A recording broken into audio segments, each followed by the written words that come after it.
We know you're busy and that you can't always find the time to tune in live to the Daily Breakfast Show. So we've handpicked the very best of this past week's news, and together with our show sponsors MB Crusher, we're delighted to bring you the Weekend Wrap.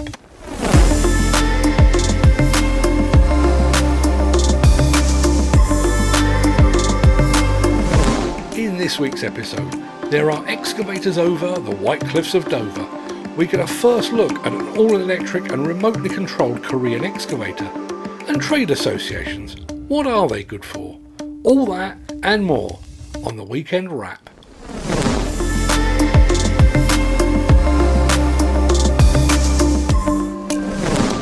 Right, I've said it before, but this time I really mean it. No, really, we have just one more final look back at the magnificent Hillhead 2022 show for you.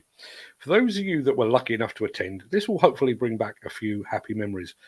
For those that weren't lucky enough to be there in person, this is just a glimpse of what you missed, and it shows you why the 18,500 people that did manage to attend are still talking about it.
On the morning of the 16th of October 1987, my old boss woke up in a hotel where he was attending a management training meeting. He showered, shaved and headed downstairs for breakfast. Now, this was in the pre-mobile phone age, so he did what we all used to do. He went to reception to see if he'd received any messages. The receptionist said no, he hadn't, but informed him that a branch had fallen on his car during the night. Untroubled, my boss went off to enjoy a full English breakfast on company expenses before going out to check on his company car. Turns out the branch was in fact an entire tree that had been brought down in the devastating storm that hit the south of England back in October 1987, and his navy blue company Ford Sierra now stood roughly 2 feet tall. I was reminded of the hotel receptionist's underselling of the situation while I was watching the TV news last night. Whether or not you believe the whole global warming thing, this is not the global warming that we have all been sold. Sure, we've all heard about the melting of the polar ice caps, of rising sea levels and potentially freak weather conditions, but I don't remember anyone mentioning the fact that the country would spontaneously catch fire. A lot. Yesterday's multi-fire outbreak highlighted the fact that as a nation we are ill prepared to deal with fires on this scale. It was much like our annual response to a downfall of snow. Too little and too late. Now, while yesterday's fires were exceptional, they should also serve as a warning. This, apparently, is a sign of things to come, a foreboding glimpse of a hellish future. Obviously, the government, assuming we can assemble one at some point, needs to pump some serious cash into our fire service. And of course, it needs to refocus and double down upon the global warming crisis. As private individuals, we need to be more aware of the consequences of our actions. Outdoor barbecues and discarded cigarettes need to be a thing of the past. But as an industry, we also need to be aware of the potential risks. There was a fire on some scaffolding at the Hinkley Point seaside yesterday. Thankfully, there were no injuries reported. The fire was quickly contained and an investigation into the cause is now underway. But regardless of the cause, we certainly cannot take a fire at a nuclear power station lightly. And even if we're not talking about huge sites and the threat to a nuclear facility, just think about the makeup of a modern demolition or construction site. I'm sure we all saw how quickly and easily fire spread from house to house in London, Kent and Essex yesterday. Imagine that on a demolition or construction site where there are piles of potentially flammable materials, highly flammable fuels and lubricants, and equipment containing huge quantities of diesel and oil. Domestic fires and site fires happen all the time, regardless of the impact of global warming. But if yesterday really was a sign of things to come, then as a nation, as a society, and as an industry, we need to be prepared.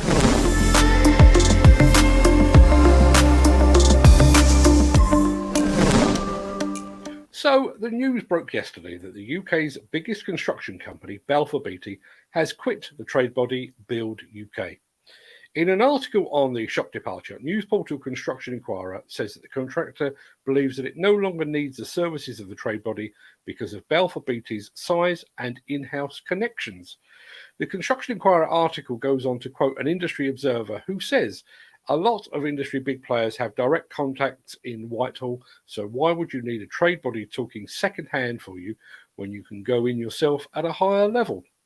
Why indeed? Now, obviously, this is a construction-related story, but it also begs questions for the demolition industry. As Construction Inquirer puts it, Build UK claims to act as a main point of contact between construction and decision makers in government. At least Build UK has contact with government. Demolition enjoys no such access and influence, aside from the second-hand contacts that come as part of the NFDC's ties with Build UK. That's the same Build UK whose governmental contacts were considered not good enough for Balfour Beatty. If they're not good enough for a single company, are they good enough for an entire industry sector? All of which calls into further question the benefit of trade association membership in the modern age. If those trade associations' links with government are not good enough, or if they are non-existent, if you can access legislative and regulatory information directly rather than waiting for that association to disseminate the same vital information, if those trade associations work for the few rather than for the many, if those trade associations are not delivering genuine value and return for your membership fee, if those trade associations place membership numbers above member propriety, and if those trade associations quietly fail to uphold the standards and codes of conduct that they constantly shout about, what is the actual point of a trade association membership? What are you getting for your money? As Edwin Starr famously almost once sang, trade associations, what are they good for? All the latest news, views, video and comment from the demolition and construction industry, live and interactive each weekday morning at 10 a.m. GMT. Tune in, take part on the Breakfast Show, live.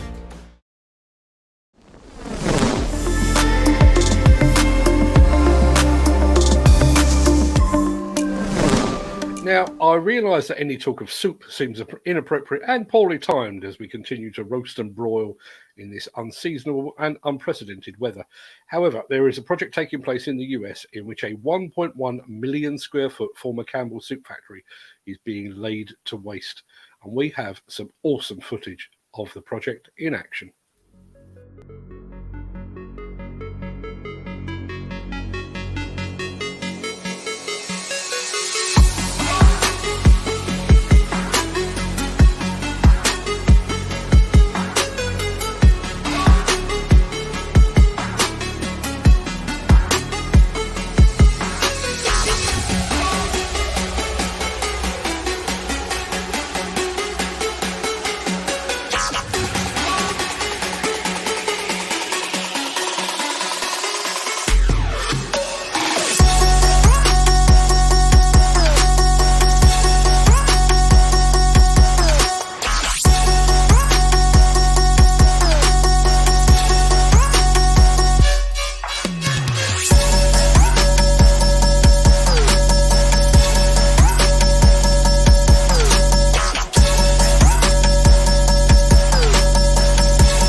It must be more than a year since I headed down to the port of Dover to meet the team at DDS Demolition. They were working on an impressive project that included a team of divers and involved the use of the largest sheer leg barge mounted crane in Europe. Now, this being a live port, security was phenomenally tight, and so I wasn't able to film the demolition, but thankfully the team at DDS did manage to capture the action, as you're about to see. But before I hit the play button, I just wanted to say this. There is a temptation, I think, to see demolition as a destructive practice, a wham bam thank you ma'am business. What you're about to see serves as a great reminder that demolition is an engineering discipline that requires planning, problem solving, and a great deal of precision. Take a look at this.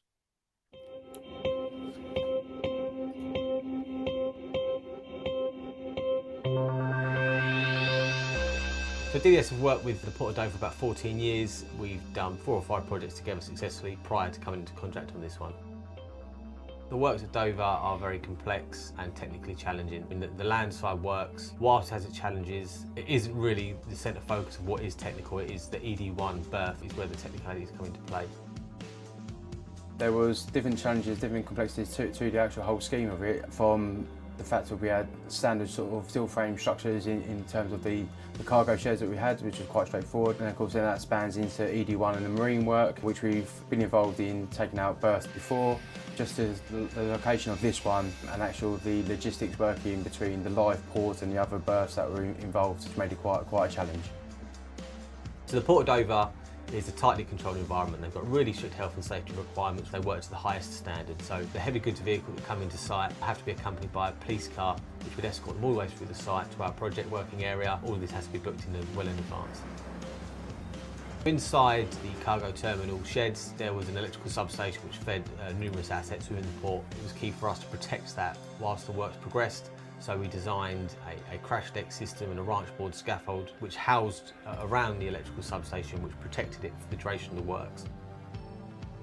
ED1 is a roll and roll off ramp that is used to get vehicles onto the back of ferries. When we decommissioned ED1, we needed some space on the land to place the materials that we were cutting out of it. Obviously they're coming out in really big sections, so in order for us to do that, we decided to deal with the Dover cargo terminal sheds first. The idea being that we could get rid of the sheds, clear ourselves a big space on land, we could leave the slab and foundations here, which would be the hard stone in which we'd work from. Before even taking ED1 out of the sea, we had months of prep work to do with the divers. I mean, the structure itself was floated into position and sunk. That's how it was moved around. So the concern was for us, as we took the sand out of the ballast tanks, that the structure might be tempted to refloat itself, or at least become unstable. So as we was pumping the sand out, we was pumping water back in at the same rate. This made sure that the structure wasn't buoyant in any way. So our method was to use a Bell 100 pump, which we lowered into the ballast tanks to get rid of the ballast. And we only used the divers to basically cut holes in the side of the tank. This allowed the water to drain when we lifted it, and also to weld some angle brackets on the side, which stopped high pressure points on the cable when we did the lift as well. When the barge comes, this is an extremely bit of kit. It's probably the most expensive bit of plant that we've ever hired in over 30 years since our inception. What we didn't want to get was days and days of this barge sat idle while we were separating the separate parts of the structure that we were lifting off. Once we'd completed the demolition of the Dover cargo terminals, that gave us enough room to undertake the lifting sequence of the ED1. Now, we undertook out with a shear leg, the largest shear leg in Europe from the Netherlands. So we lifted the seaward ramp and the finger flaps first, cut and lifted them off. Then we had to cut and lift the winch housing, the porthole legs, into another section. And then we undertook the main spanning deck, which was 50 metres long, 22 metres wide. Hence you can see the amount of room we had to have to lay these sections down. Once they had been lifted, we then undertook the lift of the submerged tank system, what was obviously beneath the waterline.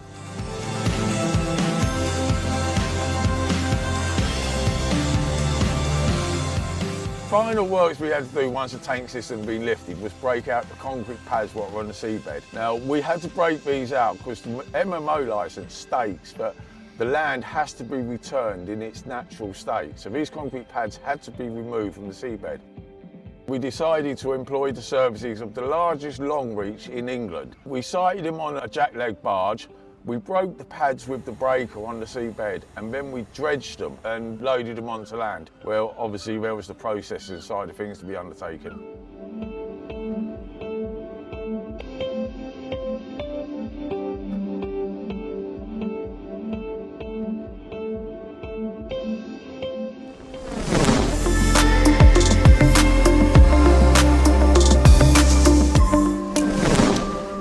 Now, you'd think that after 33 years of doing this job, nearly 34 actually, I would know pretty much every equipment manufacturer worth knowing. And yet it appears my learning curve remains as steep as ever.